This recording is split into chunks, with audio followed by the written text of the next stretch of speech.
Assalamualaikum warahmatullahi wabarakatuh. Rekan-rekan, ketemu kembali dengan saya Eko Muryanto di Dadi Dimar. Saya berharap rekan-rekan seluruhnya yang menyaksikan Dadi Dimar senantiasa sehat dan dirahmati oleh Allah Subhanahu wa Ta'ala. Rekan-rekan, saat ini saya ada di ruangannya Pak Muklis. Beliau ini adalah Kepala Dinas Lingkungan Hidup, ditemani dengan Mbak Eni ini. Beliau ini Kabid, baru saja pelantikan kemarin, Kabid pengelolaan sampah ya Pak ya? Kabid pengelolaan sampah. Nah, ini menyambung konten yang saya buat sebelumnya, sebagaimana arahan Pak Bupati Magetan. Kita akan fokus ke masalah sampah. Jadi kebetulan saat ini bulan Juni, sebentar lagi bulan Juli. Kurun waktu Juli sampai September itu adalah waktunya teman-teman yang ada di desa, di 207 desa di Kabupaten Magetan. Dan mungkin untuk teman-teman yang menyaksikan konten ini, teman-teman saya Purna Praja, ini sebagai tambahan wawasan.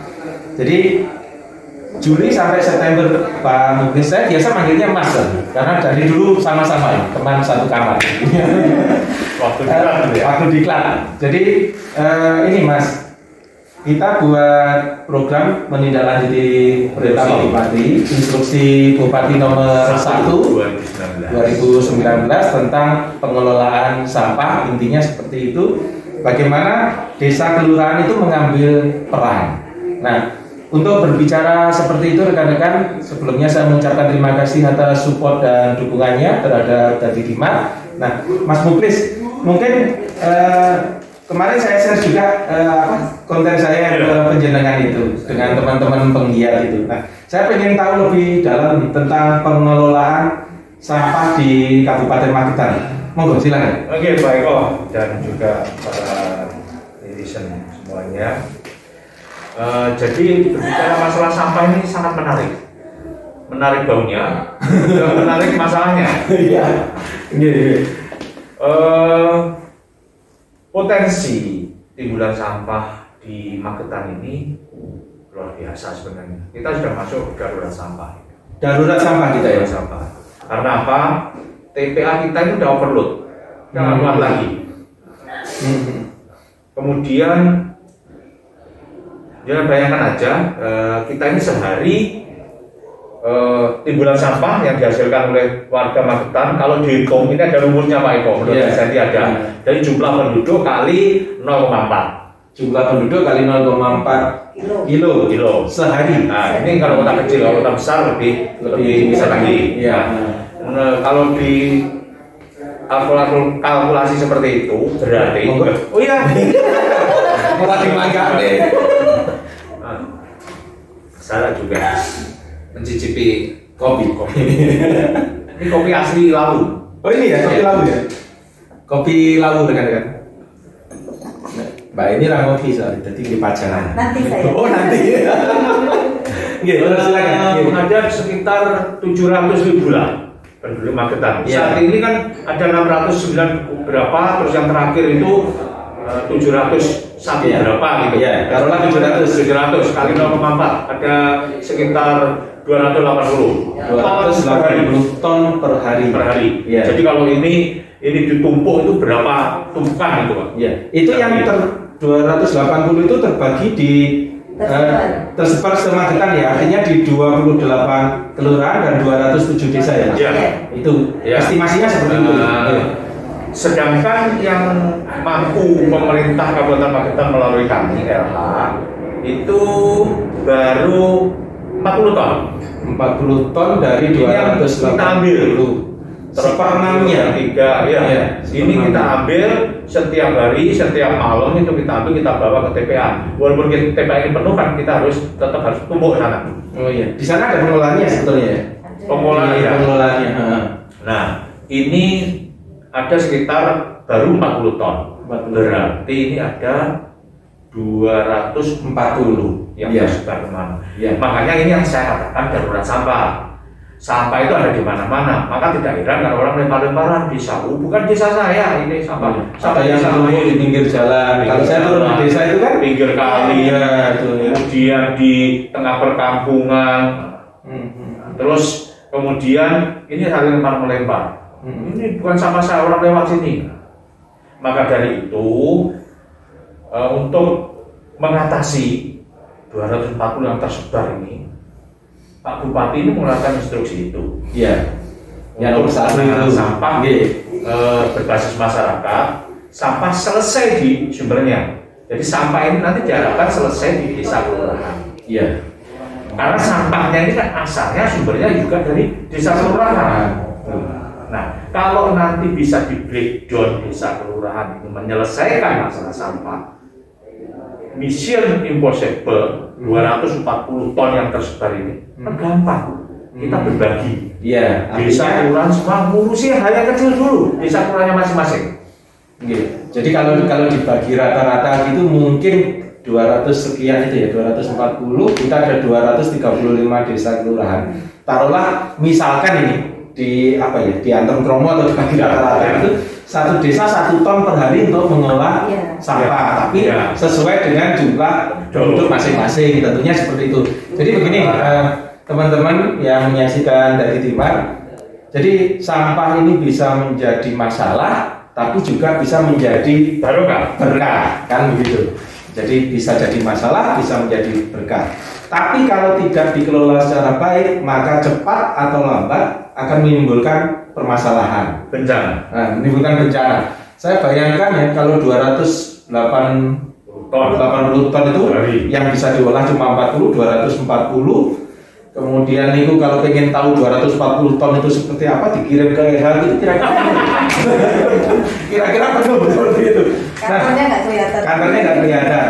Ini saya juga ada Mas Muklis ini ditemani Mbak Eni yang teknis nangani masalah sampah. Sebetulnya kemarin kita juga sudah komunikasi dengan para penggiat, Mas. Nah, saya ingin tahu nih supaya desa itu bisa mengambil peran terhadap karena menurut saya ya, fungsi pemerintah itu di samping melayani juga mengurus masyarakatnya. Di dalamnya ada urusan persampahan ini. Makanya dibentuklah di kabupaten dinas yang khusus menangani salah satunya terkait dengan urusan sampah. Di desa, karena ini menjadi sistem satu bagian dalam sistem pemerintahan, desa juga harus mengambil peran itu, termasuk kelurahan.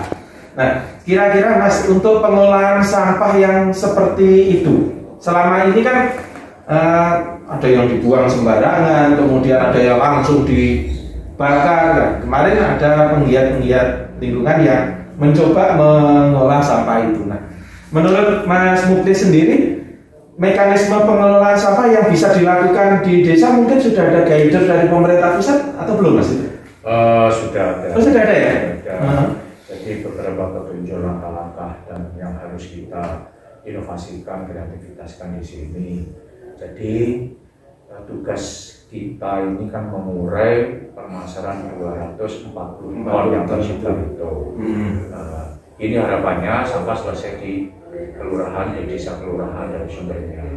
Apa yang sudah lakukan itu ada instruksi bupati. Yang pertama, di setiap kecamatan minimal ada 1 TPS 3R. Ini TPS 3R itu sebenarnya saya TPS ya. Nah, jadi TPS 3R ini bukan hanya tempat pengelolaan pemilahan, termasuk yang terpadu di situ. Jadi nanti dipilah-pilah ada, kemudian dikelola, nggak asal buang. Oh, iya.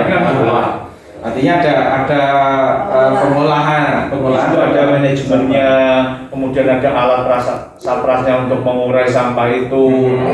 Terus ada nanti alat untuk sampah yang bisa ada nilai lebih, bisa nilai jual yang bisa jadi berkah. Ini kan disendirikan. Ini harganya tinggi, seperti botol aqua, botol ini, plastik. Ini sudah sendiri. Iya. Itu yang TPS 3R. Minimal instruksi pada camat itu untuk membentuk TPS 3R 1 di wilayah kecamatan masing-masing. Kemudian untuk kepala desa kelurahan diinstruksikan oleh Pak Bupati minimal ada 3 bank sampah. dalam satu desa. Satu desa kelurahan. Dalam satu desa ada 3 bank sampah. Ya. Yang kedua, membentuk pokja kebersihan dan menyediakan dana operasionalnya, Pak. Dana operasional. Nah, dana operasionalnya ini tidak ada harus dari anggaran APBN, APBD atau APBDes atau masyarakat. Karena apa? Ini harus sinergi. Iya. Jadi pemerintah hadir membantu di situ, pemerintah desa membantu, masyarakat pun karena sampah ini kan sebenarnya tanggung jawabnya sumbernya masyarakat juga harus tanggung jawab dong. Iya. Ini harus terpadu. Kemudian setelah itu ada tempat pengelolaan sampah terpadu di desa dan kelurahan. Jadi tidak asal buang, numpuk. Ada tempat pengelolaan sampah terpadu di desa kelurahan itu.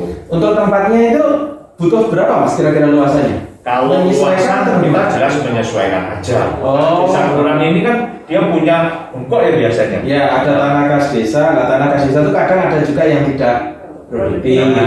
Kalau yang di kelurahan itu kan asetnya pemerintah daerah. Nanti bisa kerjasama dengan bagian aset yang penting Pak, dari 240 jenengan tadi kan di breakdown ada sekitar 1 tonan di desa kelurahan. Ini sampahnya dari warga masyarakat. Membentuk yang penting Pak Lurah, Pak Kades ini membentuk pokja kebersihan. Semua sampah dari warga itu diambil. Nah, otomatis harus menyediakan Pak Lurah ini menyediakan sapras.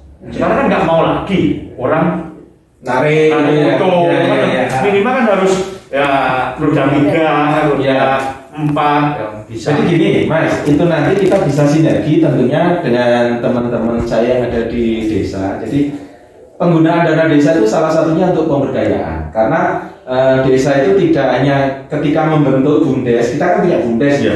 BUMDes ini tidak hanya profit oriented di dalam jangka dekat, tetapi juga memberikan unsur pelayanan. Jadi nanti kita akan coba sinergikan antara Pokja kan yang bentuk kepala desa kan? Pokja ini teman-teman penjenengan bisa kolaborasikan dengan BUMDes. Jadi Pokja ini dan teman-teman yang penggiat bank sampah itu masuk dalam satu unit pengelolaan sampah yang di bawah BUMDes. Sehingga nanti sejalan dengan yang disampaikan Pak Kadis tadi. Jadi ketika desa belanja misalkan sepeda motor roda 3, belanja pickup, mekanisme pengadaan barang jasa tetap dipedomani ya, ada ketentuannya tentunya. Nah, setelah yang beli itu desa, nanti di penyertaan modal diserahkan ini kepada BUMDes untuk operasional ini. Nah, selama ini belum menghasilkan, karena kan tentunya ketika kita memberikan pelayanan kepada masyarakat ada retribusi yang bisa masuk. Retribusi inilah nanti yang akan membackup operasionalnya ini dulu. Jadi ini bukan mencari untung dulu, tapi memberikan pelayanan dulu, ya, supaya sampah-sampah ini bisa tertangani, kan begitu. Nah, itu kira-kira gambarannya tentang alur pengelolaan keuangan boleh menggunakan dana desa. Jadi sekarang itu kita tidak anu Mas. Di PMD kita kembangkan tidak hanya membangun jalan, saluran gitu ya. Kemudian apalagi tuh sing disenengi. Ya biasanya kan ini gapura, tempat ketahiran. Jadi lupa. Kalau ada urusan yang lebih ini lagi penting. Nah, kemudian ini saya juga ingin tahu mekanisme pengelolaan sampah yang tadi yang 3R itu seandainya 3R ini harus ada di kecamatan, maka desa kan boleh melakukan kerjasama antar desa itu membentuk namanya badan kerjasama antar desa. Nah, saya malah ingin spesifik yang di desa dulu. Ya. Yang di desa itu penjelasan bisa kasih gambaran kira-kira apa yang harus dilakukan desa dalam mengelola sampah setelah dia punya lahan, misalkan 100 meter atau sampai dengan 500 meter misalkan persegi. Kemudian di situ kan untuk penampungan, dikasih atap dan lain sebagainya. Sarplasnya ini yang menyiapkan desa, termasuk alat angkutnya. Nah, yang harus dilakukan ini nanti seandainya desa membutuhkan pendampingan gitu dari dinas bisa ya Mas itu? Ya otomatis lah. Oh bisa ya. Terus kira-kira sekarang dilakukan apa Mas? Jadi ini kita sudah memulai untuk pilot Korea, seperti desanya kayak apa sih sebenarnya? Dimaksud seperti Bersukapati itu. Ini kita bangun. Jadi intinya nanti sampah dari masyarakat yang tercecer itu diambil semua, jangan sampai nggak diambil. Kalau nggak diambil, wah nanti pasti akan larinya kemana-mana lagi. Yeah. Diambil keliling. Kalau di desa binaan kita ini sehari seminggu hanya 2 kali sebenarnya cukup. Nggak harus seminggu 2 kali keliling. Ya. Tidak menimbulkan bau di sana. Enggak, nanti kan ini yang terjadi kalau nanti kan kita atur sama seperti kota ini. Jadi kota ini jam pengeluaran sampah ini harus kita atur. Keluarkan jam sekian. Oh, jangan pagi hari. Ada periode pengeluaran sampahnya. Pengeluaran sampah cukup kalau pengalaman kami di desa binaan ini cukup 1-2 jam aja. Keluarkan jam sekian sampai jam sekian. Siang lah. Jam 2 sampai jam 3 misalkan itu ya. Kemudian jam itu baru nanti yang jam keliling 4 nanti jam 4 baru keliling diambil semua. Ini tergantung desanya luasannya ya. Diambil semua sama roda 3 ini dibawa ke tempat pengelolaan sampah terpadu yang 100 atau 200 meter itu sana. Di sana nanti kita pilah. Di tempat itu dilakukan pemilahan organik dan organik. Lebih baik lagi sebelum diangkut, warga masyarakat ini kewajibannya memilah organik dan organik. Ini jadi sinergi antara masyarakat dan ininya. Ini lebih enak cepat lagi. Nanti dibawa organik non organiknya. Yang non organik ini nanti ada nilai layak jual. Apapun sebenarnya laku, mulai plastik bekas pun laku, bungkus apa laku. Nah, ini yang organik karena rata-rata sampah dari warga masyarakat desa kelurahan di kita ini 70-80% organik. Oh, seandainya itu 100% itu 30% anorganik, justru yang 70 yang organik. Yang organik. Nah, ini kita olah oleh Pokja kebersihan tadi yang bertanya menjadi komposting.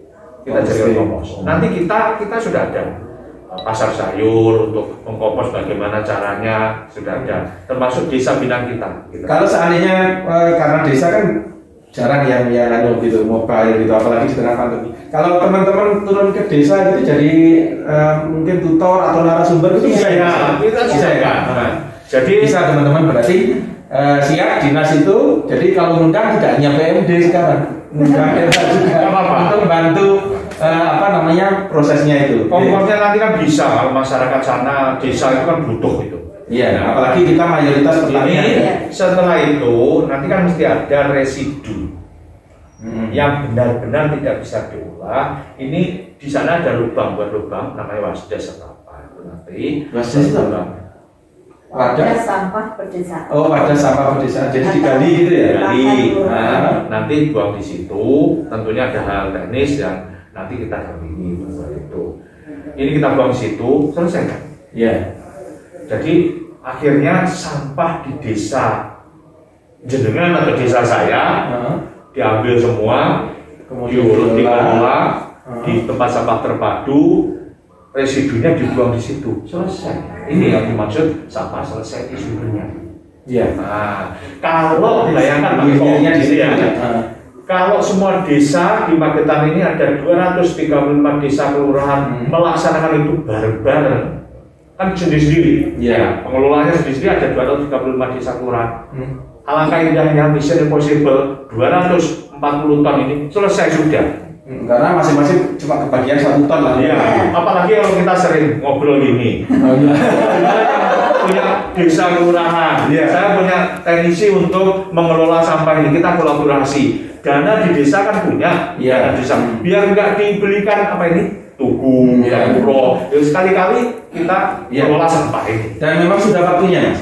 Jadi sudah waktunya di tengah pandemi ini dengan segala keterbatasan keuangan yang ada ini bagaimana kita manfaatkan secara optimal sesuai dengan skala prioritas. Karena menurut saya namanya sampah ini jarang sekali orang yang peduli gitu. Belinya seneng, buangnya mudah kan gitu. Setelah dibuang ya sudah lupa kan gitu. Nah, ini menjadi kewajiban kita bersama bagaimana kita lebih mencintai lingkungan, karena dengan pengelolaan sampah yang baik maka pencemaran di lingkungan juga akan terkurangi. Dan otomatis angka stunting di Magetan ini sebenarnya termasuk tinggi. Iya. Penyebabnya itu dari bakteri E. coli. E. coli ini kan dari air yang tercemar. Iya betul. Nah, air yang tercemar ini ya itu tadi 240 ton banyak buang ke sungai. Akhirnya air sungainya dari atas, saya pernah kerja bakti di Sarangan dari atas. Airnya turun kalau di sana. Nah, apalagi kalau di bawah. Ya. Dari atasnya sudah itu. Akhirnya betul data dari Dinas Kesehatan angka stunting kita tinggi. Kalau nanti kita ambil semua sampahnya, orang nggak akan lagi buang sampah sembarangan ke sungai. Sungainya kan pasti akan bersih. Ya, ini jadi teman-teman. Ini menjadi menarik bagaimana kepedulian kita selaku aparat, termasuk teman-teman yang bertugas di desa kelurahan untuk menggerakkan kesadaran masyarakat tentunya ya. Kesadaran masyarakat untuk mengelola sampah dan tidak buang sampah sembarangan. Agar tidak buang sampah sembarangan, maka kita mengambil peran di sana untuk mengelola sampah-sampah ini. Karena data ternyata menunjukkan perbandingan yang lurus, artinya ketika sampah tidak tertangani dengan baik, stuntingnya juga naik. Kemudian ini data empiris yang bisa dibuka siapa saja. Nah, kemudian kembali lagi nih, Mas Muklis, terkait dengan pengelolaan yang ada di desa. Selama ini kan masyarakat cenderung karena kalau yang di desa kan halamannya luas dan lain sebagainya kan, sehingga kesadaran untuk mengolah sampah ini karena halamannya luas, gali tutup gitu. Ya sama seperti kita. Oh sama ya? Sama.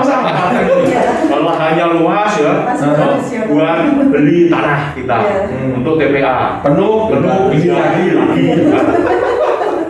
Itu teman-teman, jadi cepat atau lambat itu akan menimbulkan permasalahan. Jadi lebih efisien lagi kalau sampah itu benar-benar kita olah dengan cara-cara yang baik. Terima kasih, itu dulu. Nanti kita lanjutkan ngobrolnya, kita minum dulu. Oh iya, harus ini. Kemajuan gampang.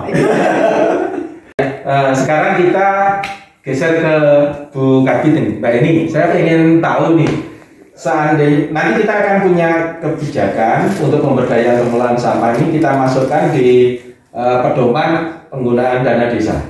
Ya, karena kan pemerintah daerah mempunyai kewenangan untuk menentukan skala prioritas. Di samping yang pusat tentukan, kita ada program khusus karena sampah ini tadi Pak Kadis menyampaikan ini darurat ya Mas ya, darurat sampah. Saya ingin tahu nih Mbak ini untuk membahani teman-teman saya yang ada di desa, termasuk yang nanti di kelurahan, tapi kan ikutnya kecamatan dan kelurahan anggarannya.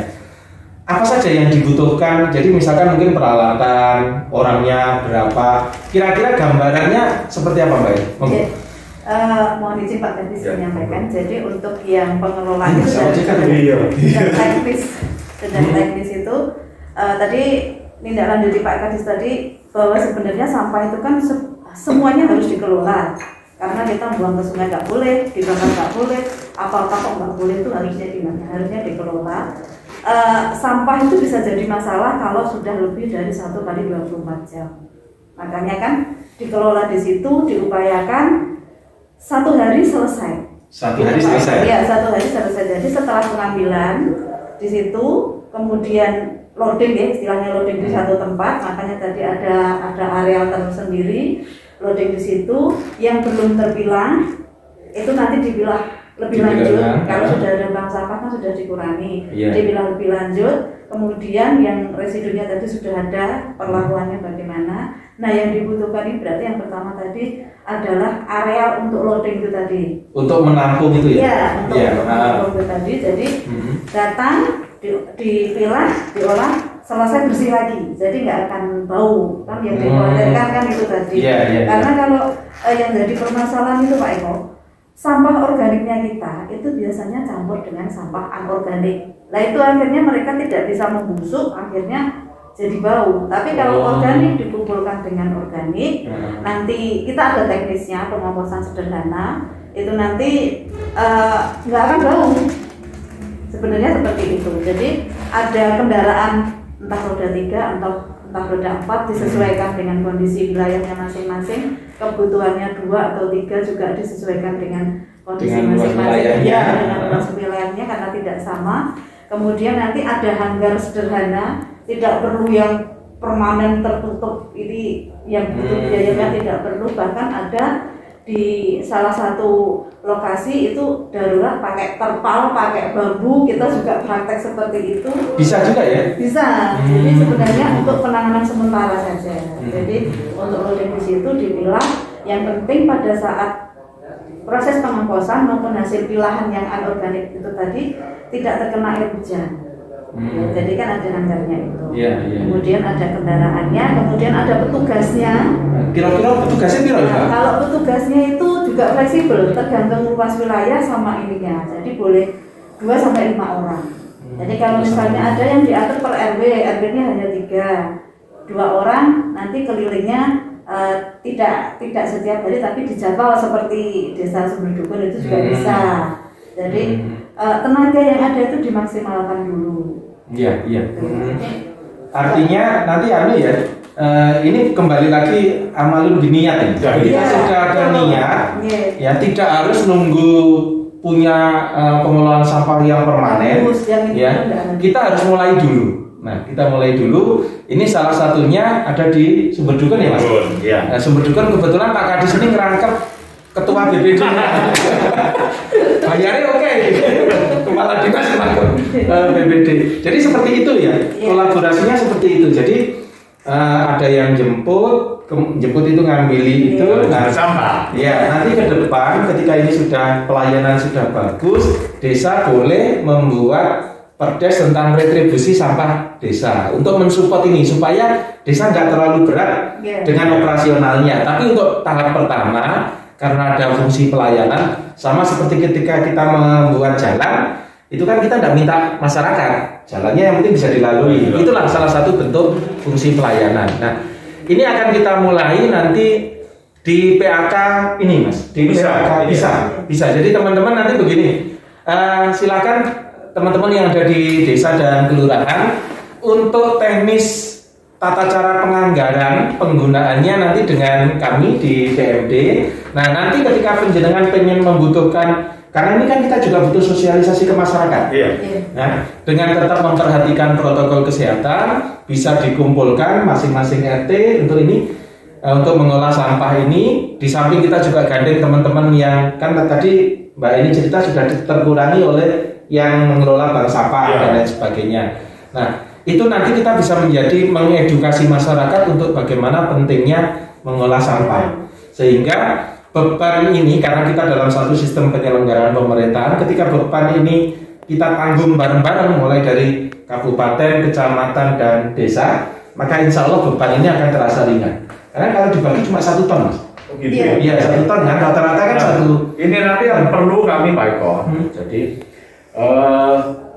pojok kebersihan bank sampah atau apa ini kan nanti kita kolaborasi dengan Bumdes. Iya. Jadi susahnya Bumdes. Iya. Teknisnya nanti juga harus kita jelaskan. Iya, jadi nanti gini, untuk teknisnya teman-teman kan bisa lihat konten saya tentang mekanisme pembentukan Bumdes. Nanti begini, untuk kolaborasi antara Pokja, bank sampah menjadi unit usahanya Bumdes, nanti kita akan bantu. Tapi saya juga minta bantuan dari LH ketika teman-teman kami yang ada di desa kelurahan butuh pendampingan, butuh pendampingan, kemudian nanti mengumpulkan orang, kita bisa terpadu. Atau kita bisa efisiensi kegiatan gabungan satu kecamatan melalui penjenengan kan punya BKD, Badan Kerjasama Antar Desa. Nah, kita buat pilot proyek itu karena desa juga boleh menganggarkan, seandainya desa sendiri-sendiri tidak mampu, Mas, itu boleh minimal kerjasama 2 desa itu boleh. Misalkan dengan desa tetangga, syukur bisa dalam skup kecamatan. Kita bisa bayangkan seandainya di Magetan ini ada di level kecamatan ada yang didanai dari BKAD, Badan Kerjasama Antar Desa, anggarannya boleh mengambil dari dana desa. Kemudian membentuk satu unit pengelolaan sampah di level kecamatan yang apa tadi TPS 3R itu tadi, kemudian itu sinergi, saya pikir malah menjadi sesuatu yang luar biasa itu. Iya, bisa itu Bapak. Jadi nanti juga bisa kita bentuk proyek di masing-masing kecamatan. Wah, nanti monggo teman-teman yang menyaksikan konten ini kemudian tertarik dan butuh segera panduan atau kerjasama dengan kami siap. Ya, kita siap ya Mas ya. Siap aja. Kita siap. Itu teman-teman yang menyaksikan Dadi Timar, obrolan pagi kita dengan kopi lawu di ruangnya Pak Kadis LH dengan Pak Kadis dan Bu Kabit. Baru promosi rekan-rekan. Kayak isi kurang gitu. Itu terima kasih matur nuwun Pak. Saya juga terima kasih Pak Eko. Mudah-mudahan niat baik kita untuk Magetan ini mendapatkan support dan dukungan. Dan sekali lagi saya tantang teman-teman dari desa, siapa yang mau duluan silahkan segera komunikasi. Itu aja. Oke, matur nuwun atas. Sebelum ditutup Pak Eko. Jadi kita ada salam 3R. Oh iya. Oh, salam 3R. Oh iya. Reduce, recycle. Oh iya, pokoknya bahasanya lebih ya. Ya, salam nanti kalau jenengan kita bersama-sama ini menjaga lingkungan, insya Allah lingkungan akan jaga kita. Betul. Bencana akan mencapai. Jadi salam KR dari kami. Terima kasih, matur nuwun. Cintai lingkungan. Mari kita pelihara ciptaan Allah yang dititipkan kepada kita. Assalamualaikum warahmatullahi wabarakatuh.